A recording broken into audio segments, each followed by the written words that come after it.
Welcome back to our channel. In today's video, we will guide you through the process of adding spaces in Instagram captions.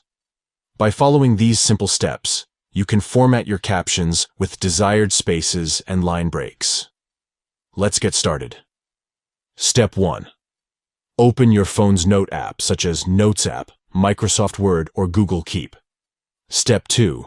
Compose your caption text with the desired spaces and line breaks by pressing Enter or Return on your keyboard.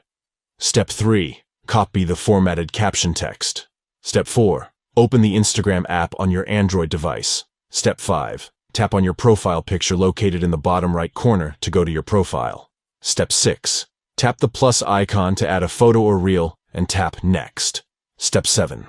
Add your effects to the post and tap Next. Step 8. Paste the formatted text into the caption section. Channel. Step 9. Finally, tap Share. That's it. You have successfully added spaces in your Instagram captions. Your caption text will now be formatted with the desired spaces and line breaks. If you found this tutorial helpful, please give this video a thumbs up and subscribe to our channel for more useful content.